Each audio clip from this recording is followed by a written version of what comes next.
তোমরা কি জানো ভারতীয় নৌবাহিনীর জনক কাকে বলা হয়? না, ভারতীয় নৌবাহিনীর জনক বলা হয় ভারত মাতার সুসন্তান ছত্রপতি শিবাজীকে। কেন ছত্রপতি শিবাজীকে ভারতীয় নৌবাহিনীর প্রথম জনক বলা হয়?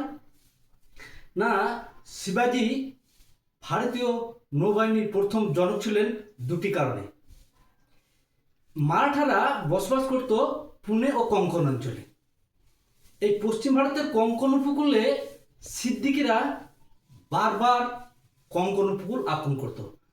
এই সিদ্দিকদের হাত থেকে কোঙ্কণ উপকূলকে রক্ষা করার জন্য শিবাজী প্রথম উপলব্ধি করেছিলেন একটা সুগঠিত নৌবাহিনীর গঠনের কথা। তিনি তার নৌবাহিনীতে 400 রণতরী নিয়োগ করেছিলেন। সেই সময়ে ভারতীয় পশ্চিম উপকূলে ব্রিটিশ নৌবাহিনীর অতি সক্রিয়তা বৃদ্ধি পেয়েছিল। শিবাজী এই ব্রিটিশ নৌবাহিনীর অতি সক্রিয়তাকে দমন করতে তৎপর ছিলেন। এই জন্য শিবাজীকে ভারতীয় নৌবাহিনীর প্রথম জনক বলা হয়। এই ভারত মাতার সুসন্তান কত সালে জন্মগ্রহণ করেছিল? না, ভারত মাতার সুসন্তান শিবাজী 1630 খ্রিস্টাব্দে জন্মগ্রহণ করেছিলেন। তার মায়ের নাম কি ছিল? তার মায়ের নাম ছিল জিজাবাই। তার বাবার নাম সাহজি ভোসলে।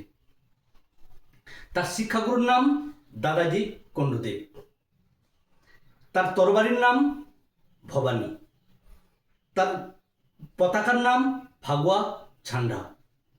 তিনি কত খ্রিস্টাব্দে রাজ্যাভিষেক হয়েছিল?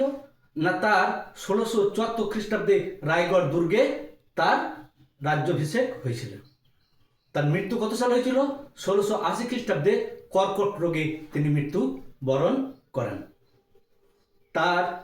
তিনি কি উপাধি নিয়েছিলেন?